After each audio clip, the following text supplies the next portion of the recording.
আসসালামু আলাইকুম ওয়া রাহমাতুল্লাহ। দূরে এবং কাছে, দেশে এবং প্রবাসে যে যেখান থেকে আমাদের আলোচনাটি শুনছেন, আমার পক্ষ থেকে আন্তরিক সালাম ও শুভেচ্ছা জ্ঞাপন করছি। আজকে ঘটে গেল 11:30টার দিকে চাঁপাই নবাবগঞ্জের শিবগঞ্জের তেলিয়াখানা স্থানে আল্লাহ পাকের কিছু বান্দা বউ আনার জন্য যাচ্ছিল কিছু মানুষ নৌকা যোগে। কিন্তু যখন বৃষ্টি শুরু হয় এমতো অবস্থায় তারা নৌকা থেকে নেমে পদ্মার পাড়ে দাঁড়িয়ে যায়। কিন্তু হঠাৎ করে বজ্রপাতে ওই বিবাহর অনুষ্ঠানে যারা বউ আনতে যাচ্ছিল তাদের ভিতর থেকে প্রথমে 13 থেকে 17 জন মারা যায়। শেষ খবর পাওয়া পর্যন্ত এখন জানা যাচ্ছে প্রায় 20 জনের উপর মারা গিয়েছে। এতে বোঝা যায় মৃত্যু কিন্তু যে কোনো সময় চলে আসতে পারে।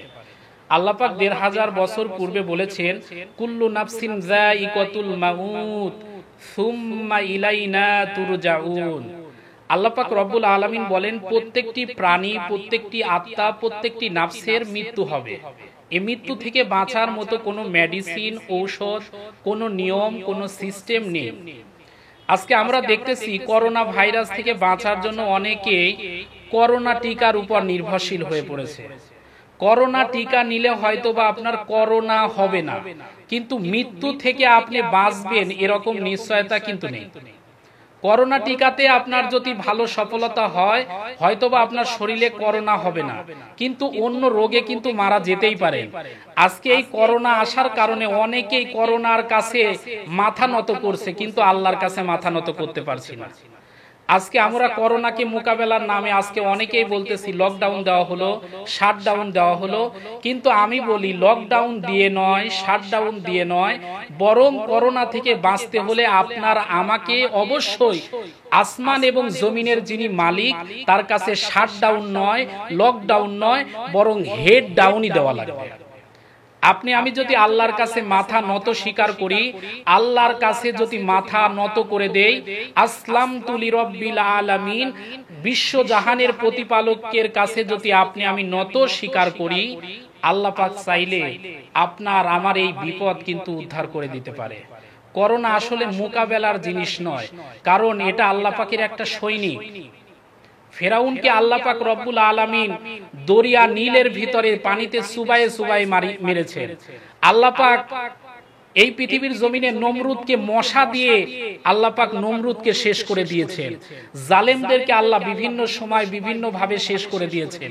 ঠিক তেমনি ভাবে 1500 বছর পর কেন পৃথিবীর জমিনে এত কঠিন ভয়াবহ করোনা আসলো, বিবেকের কাছে কি জানতে মন চায় না?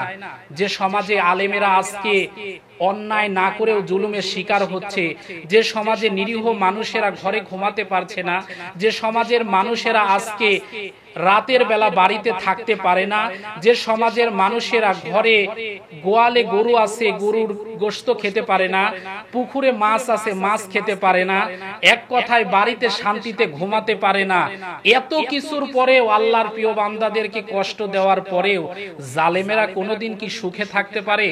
আল্লাহ পাক বলেন, আমার বন্ধুদেরকে যারা অশান্তিতে রাখবে তারাও বিপদে পড়ে যাবে। আল্লাহ পাক বলেন, আলা ইন্না আউলিয়া আল্লাহি লা খাউফুন আলাইহিম ওয়া লা হুম ইয়াহজানুন। যারা এই পৃথিবীর জমিনে আমার বন্ধু হবে তাদের কোনো ভয় নাই, চিন্তা নাই, পেরেশানি নাই। সুতরাং আপনাকে আমাকে আল্লাহর বন্ধু হতে হবে। রাস্তাতে মারা যান, অথবা অ্যাক্সিডেন্টে মারা যান, অথবা ঘরে মারা যান, অথবা আপনি ক্লিনিকের বেডে শুয়ে মারা যান, বিষয়টা এমন নয়। বরং বিষয় হলো আপনার আমার মৃত্যুটা যেন ঈমানি মৃত্যু হয়। ঈমানি মৃত্যু যদি আপনার হয় তাহলে মৃত্যুর সাথে সাথেই আপনি আল্লাহর জান্নাত পাবেন। মৃত্যু প্রত্যেকটি মানুষেরই হবে। কারো মৃত্যু হয় কাপুরুষের মতো, আর কারো মৃত্যু হয় বীরের মতো। কাপুরুষের মতো যদি আপনি মারা যান তাহলে মৃত্যুর সাথে সাথেই আপনার ক্ষতি হবে। কেন ক্ষতি হবে? আপনাকে জাতি গালি দিতে থাকবে, এই মানুষটা সমাজের জন্য ভালো ছিল না, বরং ক্ষতির কারণ ছিল। এক। 2 নাম্বার, আপনার ক্ষতিটা কিয়ামত পর্যন্ত হবে।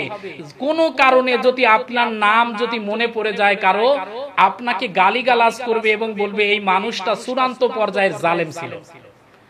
আর আপনি যদি ভালো মানুষ হন, বীরের মতো মারা যান, দেশের জন্য মারা যান, ইসলামের জন্য মারা যান, তাহলে পৃথিবী যতদিন থাকবে ততদিন জাতি আপনাকে স্মরণ করবে সম্মানের সাথে, মর্যাদার সাথে। কারণ বীরের সাথে মরলে তার লাভ, এই দুনিয়াতেও মানুষেরা সম্মানের সাথে স্মরণ করে। আর যদি কলিজার ভিতর ঈমান নিয়ে মৃত্যুবরণ করতে পারেন, মরতে দেরি হবে, আপনার জন্য আল্লাহ পাকের জান্নাত রিজার্ভ করতে দেরি হবে না। সুবহানাল্লাহ।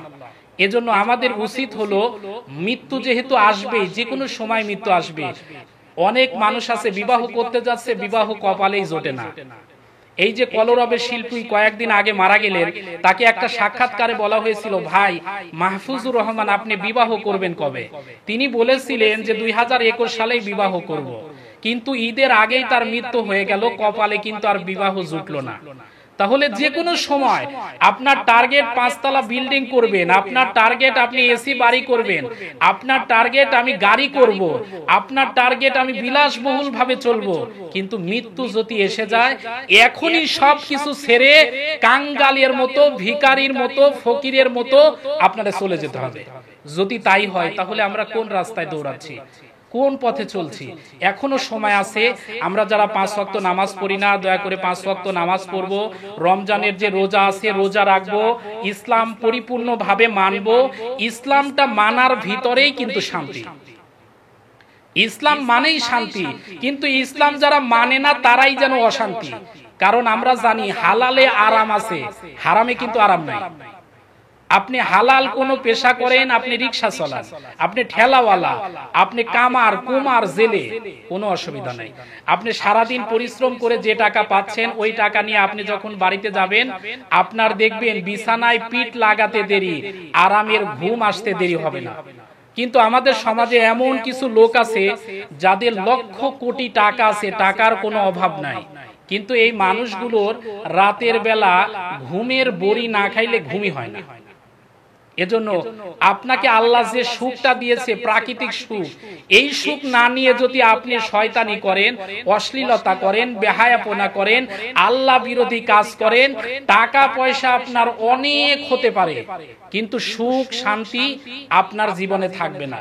এজন্য আল্লাহর দেওয়া সুখ, আল্লাহর দেওয়া শান্তি যদি পেতে চাই, এই মুহূর্তে আল্লাহর কাছে আসলামতু লিরাব্বিল আলামিন পরিপূর্ণভাবে আত্মসমর্পণ করতে হবে। আপনি আমি যদি আল্লাহর কাছে আত্মসমর্পণ করতে পারি, মাথা যদি স্যালেন্ডার করতে পারি, করোনার কাছে নয় বরং আল্লাহর কাছে যদি মাথা নত করতে পারি, 5 ওয়াক্ত যদি নামাজ করতে পারি, অবশ্যই নাজাত পাবো। এখানে একটা কথা, তাই বলে যে আমি স্বাস্থ্যবিধি মানতে বলছি না, ব্যাপারটা এমন নয়।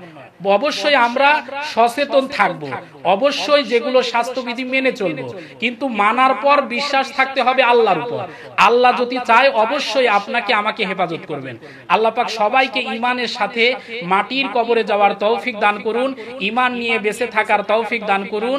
আল্লাহ পাক সবাইকে তৌফিক দিন। সবাই বলি আল্লাহুম্মা আমিন। ওয়া আখিরি দাওয়ানা আনিল হামদুলিল্লাহি রাব্বিল আলামিন। আসসালামু আলাইকুম ওয়া রাহমাতুল্লাহ।